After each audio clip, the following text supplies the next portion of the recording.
Olá, meus irmãos, graça e paz a todos.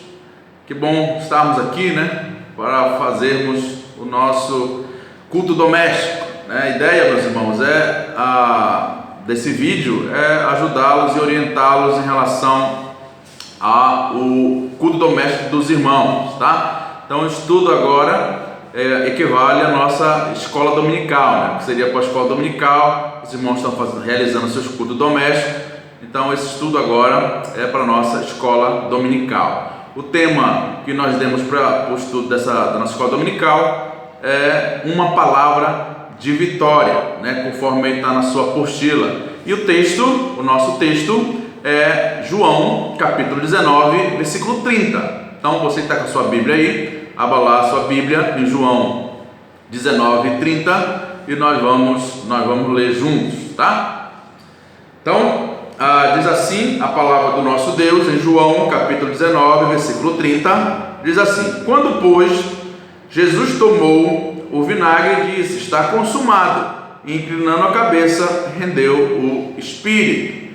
Então, meus irmãos, nós na sexta-feira nós relembramos a morte do nosso Salvador, o seu sacrifício dele por nós, a sua entrega em nosso lugar, o inocente pelos culpados, a ovelha sem mácula e sem defeito pelos pecadores, pelos lobos pecadores que somos nós. E aqui nesse momento, nessa porção que lemos, Jesus Cristo ele está declarando uma palavra de vitória. Parece meio sem sentido isso, Como esse momento, que gerou trevas sobre a terra, esse momento de grande sofrimento de Cristo pode ser um momento de vitória, porque a obra de Cristo não foi uma obra de um Senhor derrotado. A obra de Cristo foi uma obra de um Senhor vitorioso. Ele venceu por nós, ele completou por nós. Essa expressão na qual Cristo usa de estar consumado é a mesma expressão que aparece lá em Gênesis capítulo 1, quando Deus completa a sua obra, e ao ver a sua obra ele diz: é muito bom. E ali ele termina, ele completa, ele descansa, santifica o dia para lembrar a sua obra criadora. Aqui nesse momento, Cristo ele completa a sua obra de redenção. Então nós nos reunimos para celebrar a obra completa, perfeita, plena e única de Cristo Jesus em nosso lugar. Ele completou perfeitamente a obra de redenção, Por isso que não precisa mais nada ser oferecido, mais nada a Deus em relação aos nossos pecados, o perdão dos nossos pecados, a salvação eterna, porque Cristo completou de forma perfeita e única em nosso lugar. Então, conforme está aí na sua apostila, em relação à introdução, nós vemos que a cruz de Cristo não foi um acidente, mas um projeto de Deus desde a eternidade. Nós vamos perceber isso, que Cristo veio para morrer.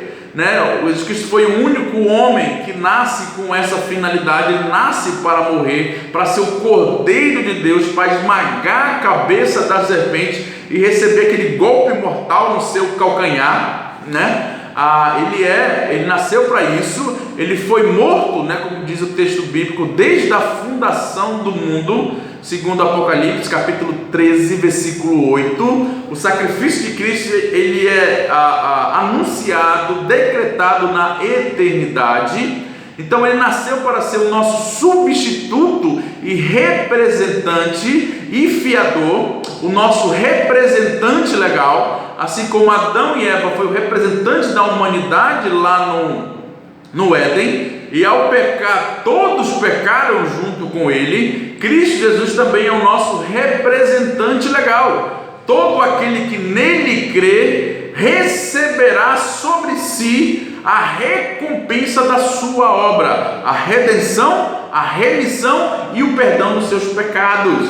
E Cristo também é o nosso fiador legal. E os irmãos sabem que aquele que se torna o fiador de alguém tem que saber que vai arcar com a dívida daquele que, se eventualmente não tiver condições de pagar a sua dívida. Então nós não tínhamos condições de pagar a nossa dívida diante de Deus, e Cristo se torna o nosso fiador, pagando a dívida em nosso lugar. E é exatamente essa expressão, o está consumado, quer nos dizer. Ele jamais recuou da cruz, meus irmãos. Cristo, ele caminha para a cruz como um rei caminha para ser coroado. Ele caminha para a sua coroação, porque a cruz do Calvário é esse caminho que conduz ele à exaltação e à coroação plena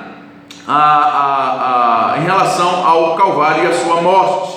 Agora, meus irmãos, nessa declaração de Cristo, nós ouvimos, né, o seu júbilo de vitória, né, da sua declaração: eu venci. Por isso que ele diz para os seus discípulos, né, no mundo tereis aflições, mas tende bom ânimo, eu venci o mundo.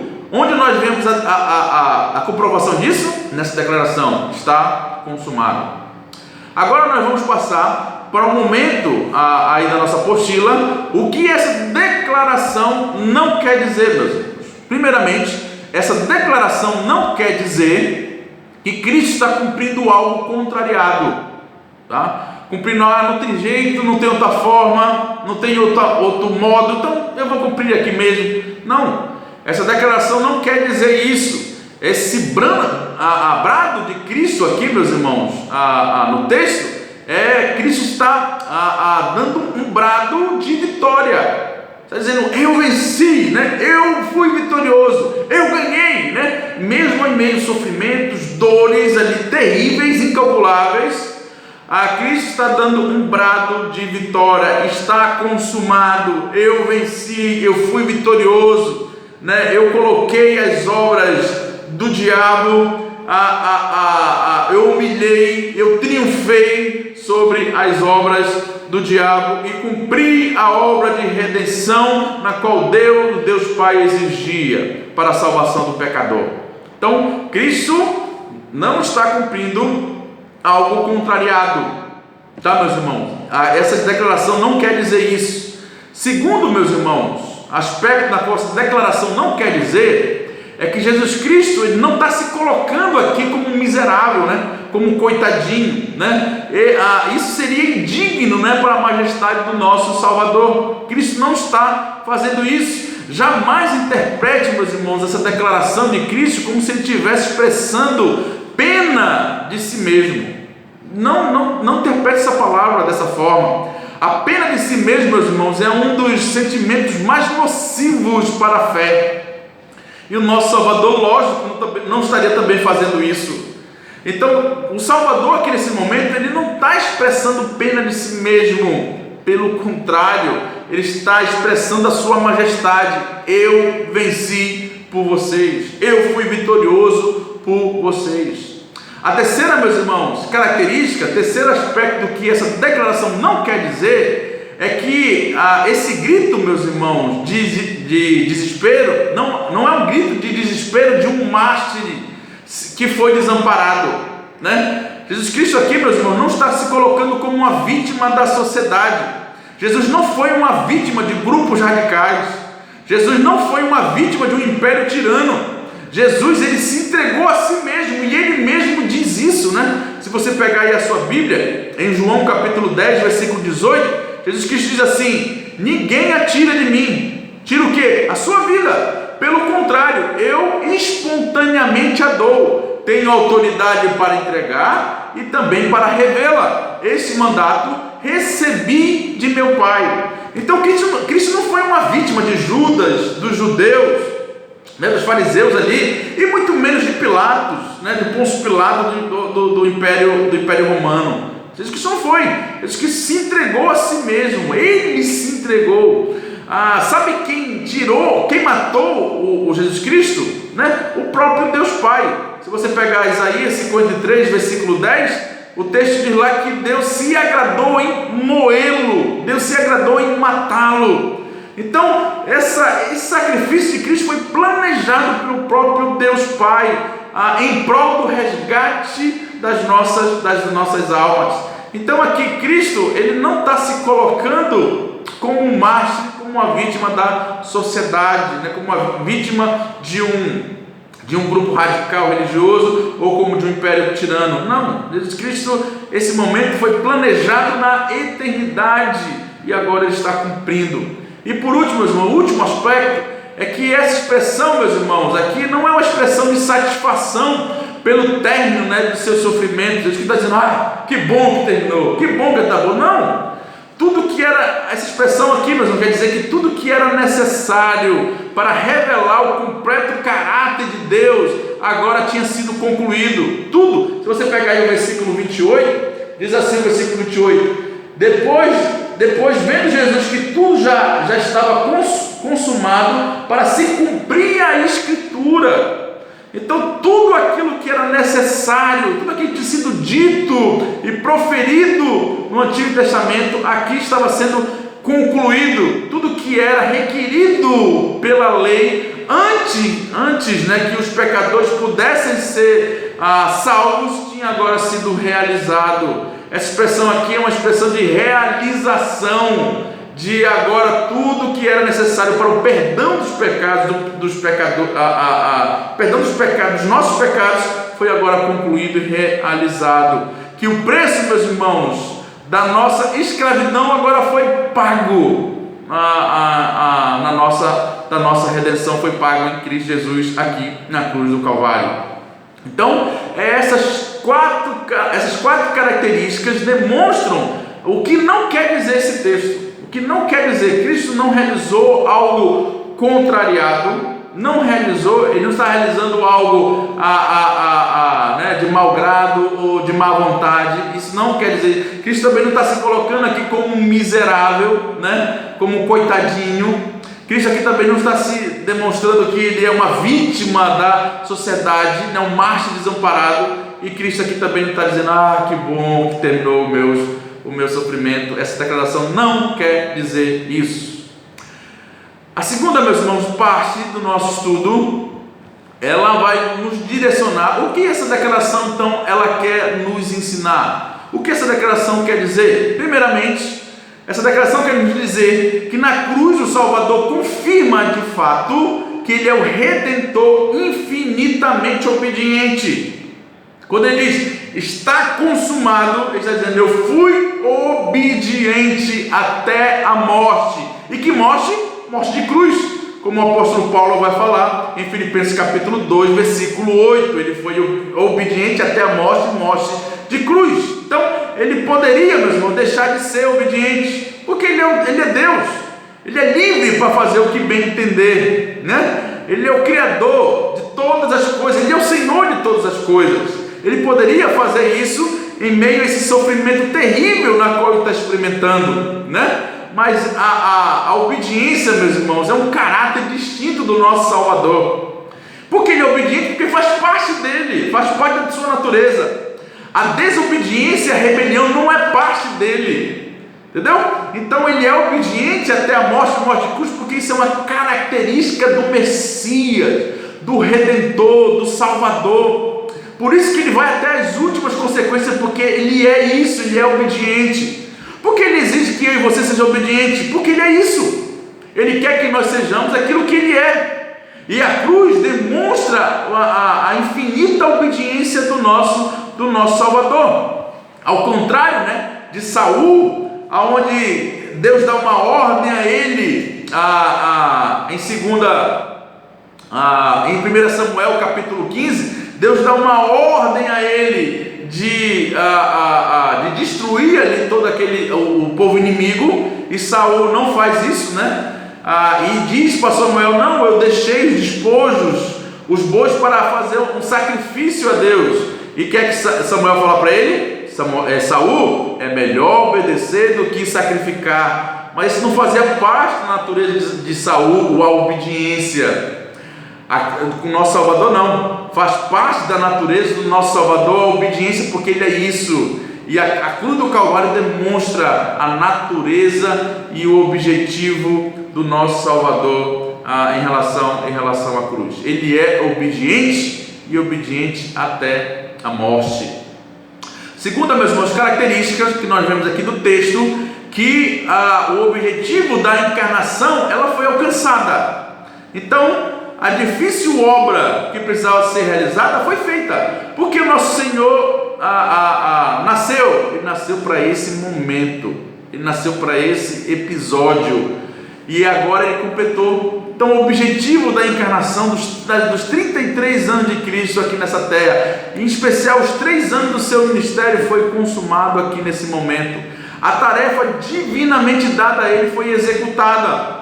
Uma obra mais digna de honra e mais importante do que qualquer outra jamais dada a homens e aos anjos estava agora sendo completada, foi agora completada. Aquilo pela qual, porque Ele deixaria, meus irmãos, deixou a sua glória celeste, aquilo que, o objetivo na qual Ele deixou o seu trono de glória para se tornar servo, agora nesse momento está sendo consumada, foi consumada completamente. Então nós vemos a segunda lição, que o objetivo da encarnação nessa declaração está consumado, foi alcançado.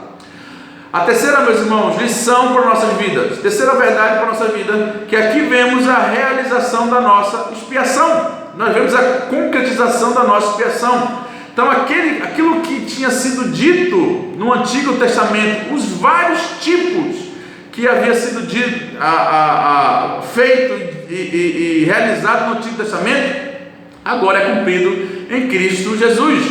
Aquilo para qual tanta coisa do tabernáculo e do seu ritual prefigurava, aquilo na qual os profetas de Deus tinham falado, estava agora sendo realizada. Então nós vamos ver alguns tipos, meus irmãos, que tinham sido anunciados no Antigo Testamento e que se cumpre completamente em Cristo Jesus. Primeiramente, a cobertura para o pecado e sua vergonha, lá em Gênesis capítulo 3, tipificada pelas túnicas, com as quais o Senhor Deus vestiu nossos primeiros pais, Adão e Eva, foi agora, nesse momento, fornecida. Cristo ele vem cobrir completamente, aquele que crê em Cristo Jesus, o sangue de Cristo cobre completamente os seus pecados.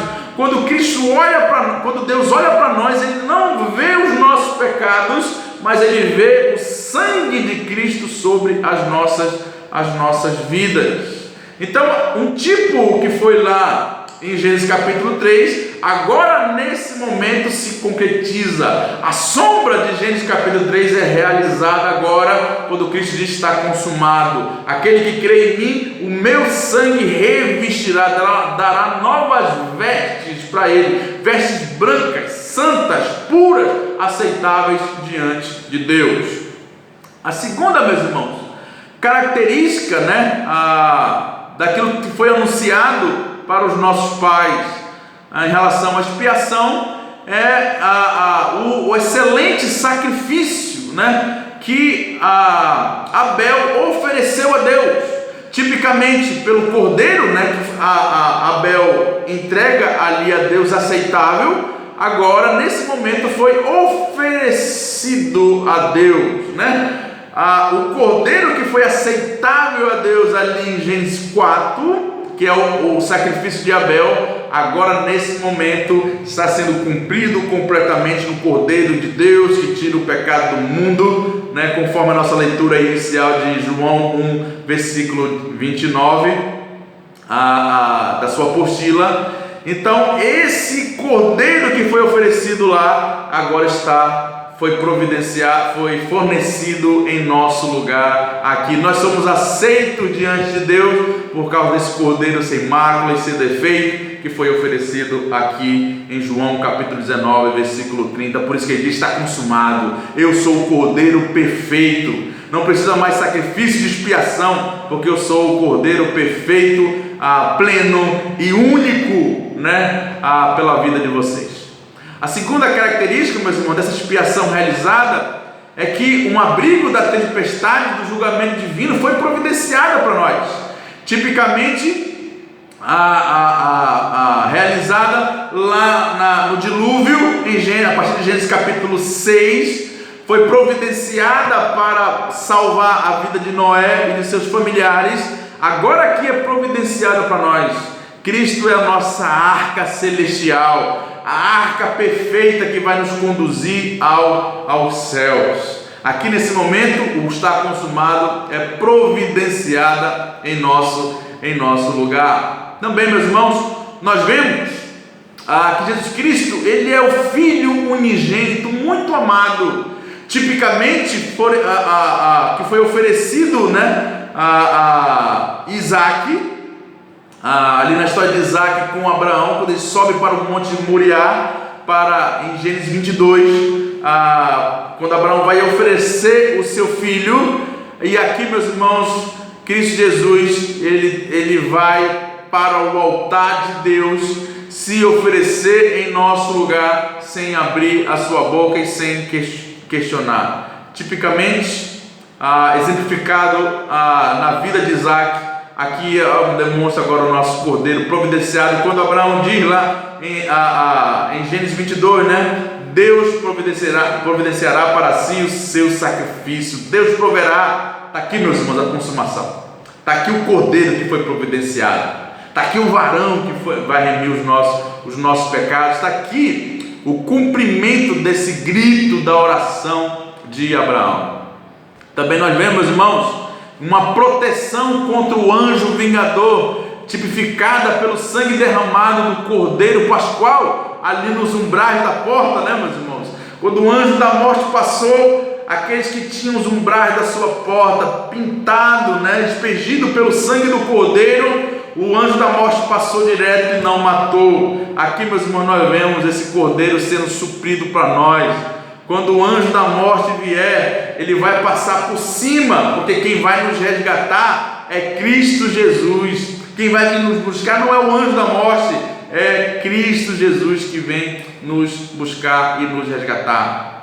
A outra característica, meus irmãos, é que uma cura, meus irmãos, da mordida da serpente, tipificada lá no deserto, em relação à obediência, à desobediência, à rebelião do povo de Israel, tipicamente, né, a serpente de bronze que foi levantada sobre uma haste. Jesus Cristo, ele nos livra de um veneno mais mortal, não o veneno de uma serpente, mas o veneno do pecado. Agora Cristo, ele nos livra prontamente, né, do veneno mortal do pecado, né? Cristo nos livra, só Cristo pode nos livrar desse dilema. E a outra característica, meus irmãos, é a provisão de uma fonte que dá vida, né? Tipicamente, meus irmãos, pelo golpear de Moisés ali na rocha, Cristo Jesus recebe o golpe da ira de Deus. Para quê? Para nos dar a vida eterna, né? João 10, né? Eu vim para que tenham vida e vida em abundância. Mas para que nós recebêssemos essa vida, ele deveria receber o golpe da ira de Deus sobre os seus ombros. E quando ele diz está consumado, ele diz: eu recebi esse golpe e agora vocês vão beber e receber a vida eterna. A quarta característica, meus irmãos, aí na sua apostila, nos acompanha aí, que aqui nós vemos que a vitória sobre o nosso principal dilema, né? O pecado. Aqui nessa expressão, o está consumado, nós vemos a vitória sobre aquilo que era o nosso principal dilema, a nossa principal maldição, que nos levava para o inferno, que era o pecado. A cruz, meus irmãos, de Cristo é a vitória e o túmulo da nossa condenação. Então, a cruz de Cristo é a nossa vitória em relação aos nossos pecados. A morte de Cristo é a vitória sobre os nossos pecados, né? E sobre a morte, né? Sobre o inferno e sobre a morte. Nós merecíamos o inferno e Cristo, a cruz de Cristo, ela é a vitória sobre essa nossa condenação, sobre a nossa condenação eterna. Como o apóstolo Paulo diz em Romanos 8:1, agora pois já nenhuma condenação há para aqueles que estão em Cristo Jesus, né? Só uma ilustração, meus irmãos, para os irmãos entenderem. Nós tínhamos um escrito de dívida diante de Deus, né? Nós devíamos. Cristo Jesus pegou essa dívida, essa expressão está consumado. Cristo pegou a nossa dívida e simplesmente a rasgou completamente.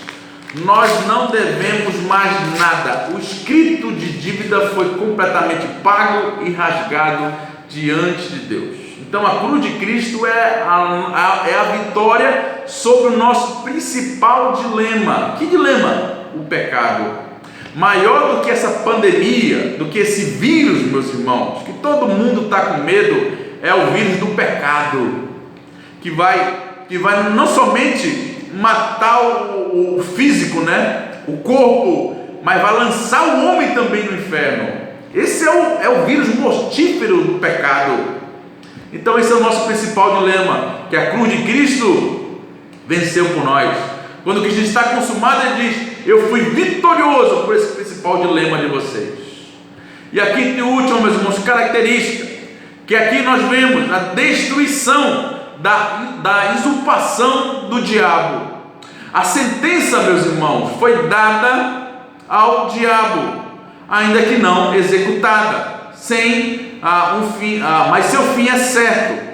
Então, essa expressão aqui, está consumado, Cristo está dizendo que todas as obras do diabo foram anuladas, e que ele já é condenado. Ele já é condenado. A cruz demonstra isso, que todos os principados e potestades foram colocados numa situação de vergonha, né, de desprezo, porque Cristo venceu.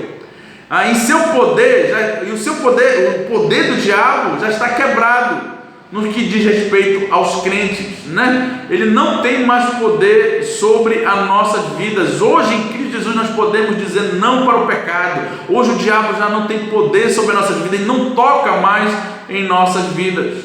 Para o cristão, meus irmãos, o diabo é um inimigo vencido. Por quê? Por causa de nós? Por causa da nossa capacidade? Por causa das nossas boas obras? Não, por causa da cruz de Cristo. Ele é um inimigo vencido. Ele foi derrotado por Cristo na cruz, né? Como diz Hebreus capítulo 2, versículo 14: para que pela morte aniquilasse o que tinha o império da morte, isto é, o diabo.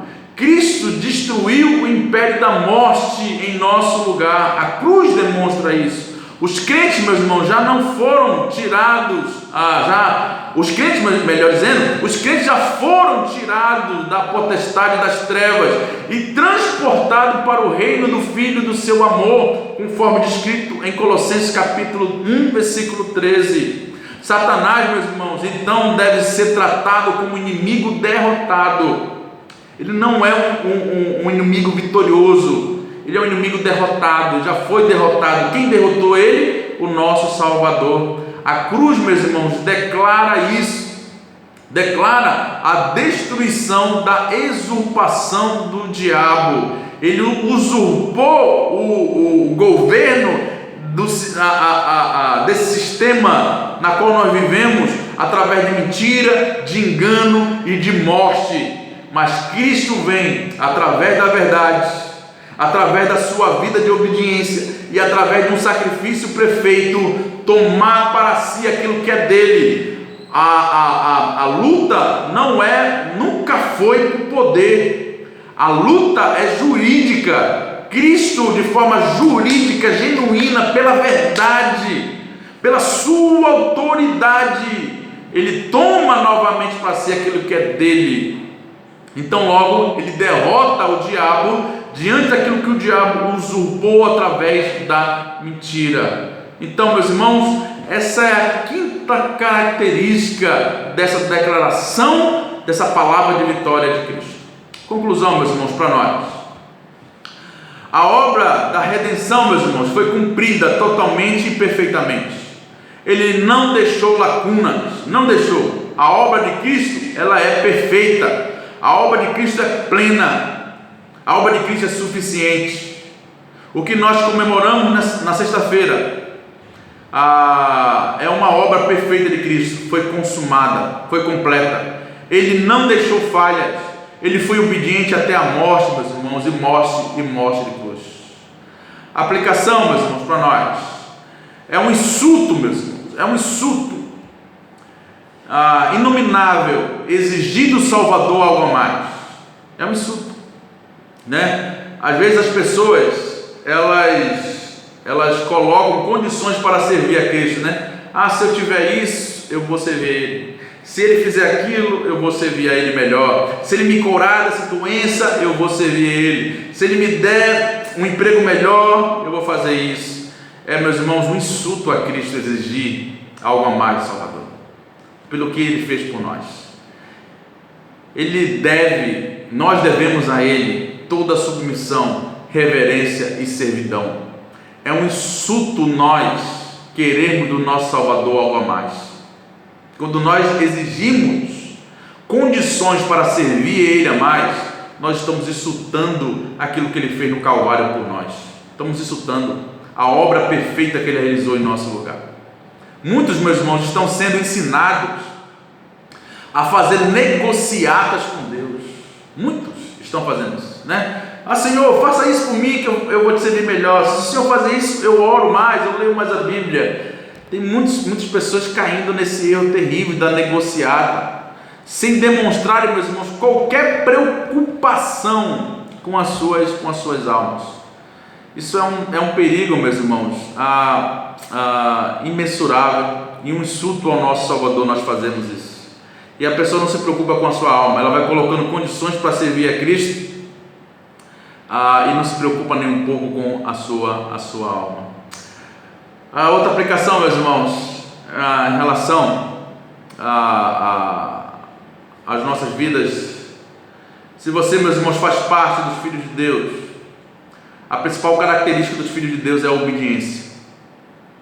Se você se diz crente, se você é crente em Cristo Jesus, então o que faz parte do seu DNA é a obediência.